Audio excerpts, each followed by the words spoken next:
Hey, so I wanted to pop in real quick and go through some of the comments that I got in my just most recent video. The transition is nothing new for lesbians. Excellent comments in there. Really appreciated so far, appreciating the comments. So this one in particular struck me, and I wanted to read it and I wanted to answer it. So it says, Carol, can you talk about Stone Butch Blues? I have such complicated feelings about it because it influenced my transition and my detransition. I want to have a fuller understanding on how its popularity affected the lesbian community and lesbians transitioning. Leslie Feinberg is similarly a complicated character because she protested Mishfest, but was also proud to be female. It's very weird. And I couldn't agree more with the comment. I'm like, ditto, you know? So Stone Butch Blues. I first read Stone Butch Blues when I was newly out in about 2001, 2002. I was 22 years old. And my takeaway from that book was I felt like the book traumatized me, to be honest. And I mean, I was already traumatized. I had a rough childhood. So I'm not no shrinking violet. I've seen some shit. But that book just I mean, my instinct is a horrible book. And I don't mean it's horrible writing. I don't mean it's not a valid experience for her to have had. I know it's not completely it's not, you know, a biography or anything, but I know she took a lot of her own feelings and experiences and put it into this story.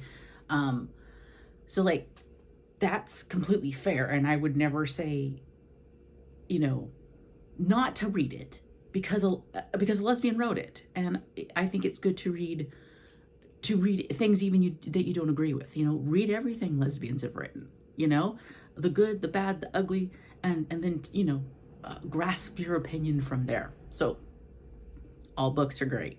However, personally, I thought the book was horrible. Just the content is horrible, right? I mean, the rape scenes described in that is some of the worst I've ever, I say seen, because, you know, when you read a book, you see what's happening. Just even to this day, I remember one particular scene in that book about a rape and beating, and yeah, not good. So that book really left me with a feeling of fear about being butch and about being a butch woman. I mean, and these fears had already been in existence, right? Because I already was getting harassed for being masculine, a more masculine woman. I was already getting harassed because I cut my hair. I was getting harassed because I wore men's clothes. For the most part, I was getting harassed because I didn't act like a woman and I didn't walk like a woman. And I mean, and I was getting this harassment from the age of 8 and 9. Okay. And some of this harassment came from my mother. My mother's a very homophobic woman, and a lot of homophobia abuse came from my mother. So very early, the imprint on me was that being butch, if that's what you want to label it as, or a masculine woman, or if you don't want to even call it that, if you want to call it a woman who is not adhering to the sex stereotypes that society says a woman should adhere to, you are a pariah. You are going to get the shit. You are going to get abused. This was already established to me, okay? And I'd already had issues with men also getting confrontational with me and aggressive with me. I'd already had all these negative experiences. So then I read this book, and then these experiences are just drilled right home to me in some of the most awful ways possible. And it was traumatizing. It really was. It did not help my situation. It did not make me feel any better about being butch, about being a woman in this world. If anything, it made me feel just more scared. Also, And you know what? I would agree with this commenter too. If it did have an impact on my decision to transition, or my feelings towards myself as a woman or as a butch woman, wanting to escape that, you know, and I would say subconsciously, right?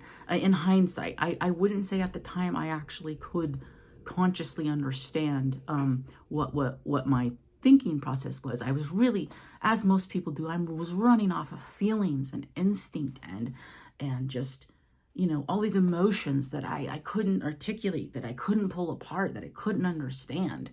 And I didn't have the resources to analyze it. And I didn't have the information to analyze them too. Like, I mean, that's a huge component to why I kind of do my YouTube, is because I want to analyze these things. I want to offer different perspectives and different information. Radical feminism is very helpful for understanding a lot of the feelings and hardships that I've gone through. Or, you know, second wave feminism, if you want to refer to it as that, but like true to the core feminism really helped me understand a lot of my feelings and, you know, just the world I live in. But, so yeah, Stone Butch Blues definitely had an impact on that. Also, there was a commenter in here that talked about Boys Don't Cry, and that too was a horrible experience to have. The commenter did say, though, that Carolyn Cage did write an essay about the woman, Tina, I think was her name, Brandon Tina or whatever she went by. Can't remember. And basically, you know, set the record straight on some misconceptions or some things that were left out. Let's see. Carolyn Cage wrote an article, "The Inconvenient Truth About Tina Brandon," explaining why Tina, a lesbian, pretended to be a boy. Tina even stopped pretending, told people she was really a woman, and went back to her original name of Tina Brandon shortly before she was murdered. Okay. So, I mean, that would have been good information. Like, I think it still would have been traumatizing, but like, you know, honestly though, when I watched that movie as like a 19 or 20-year-old, trans wasn't a thing on my radar yet. And the movie didn't portray it as trans either. Like, now in hindsight, like, it seems like everybody's claiming that was a trans film, but at the time, that's not how it was understood. It was understood as a movie about a butch lesbian who tried to conceal herself and pretend to be a man to protect herself, right? Which is a totally understandable thing. Women have been doing this for thousands of years, honestly.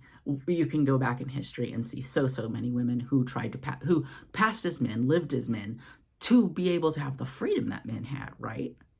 Has nothing to do with being trans. Has everything to do with being female in a patriarchal society that basically, at some of the worst times, has enslaved women, and at the best times, still doesn't view us as equals or of equal value to men.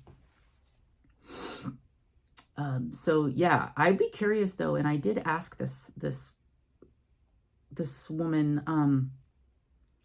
She said it impacted her transition and detransition. I'm curious how it impacted her detransition. I did ask her that, and she hasn't replied yet, so we'll see. Let's see if there's any other comments that was interesting. I wanted to address that one, though. And, you know, I've talked to some other butch lesbians, too, and a little bit older butch lesbian friend of mine, you know, she's basically said the same thing. She said that she was in her early 20s and newly came out as, you know, embracing the identity of butch lesbian, and someone recommended that book to her, and she read it, and she said it made her feel just awful, like traumatized. This is kind of the same feeling I had, just like, ugh, ew. And, you know, her opinion is she wouldn't recommend that book to a butch who's just coming out, and I wouldn't either. I would stay clear of that book. And it was also, I've just seen a lot of, you know, when someone brings this up, I've seen in a lot of other lesbians and talk about the same thing, as just saying, look, this book was not positive. It was not a positive input and positive thing to put on on butch lesbians. It was not a positive thing to put on, especially if you're newly out. Now, I don't know. I don't know what her goal was when writing the book. I'm sure she just wrote it for her, right? She just wrote it because she was an artist, you know, and she was a writer and she wrote it, and that's great. And like I said, um, if you want to read it, but don't, it's not the Bible. Like, and I hate that. Like, it's considered the Butch Bible, and why? This is like, no, no, no, no. That is not the Butch Bible. Like, this is like, the fact that it's called the Butch Bible just tells you everything you need to know about, like, why butches like run from being butch, like their hair's on fire, you know, and why, and probably some impact on why butches transition and have transition, right? So that's my complicated like answer and take on that particular question or comment. Good comment. Keep them coming. I might answer more. I love when we can have a discussion, you know, and talk about these things, and it's great. So thank you.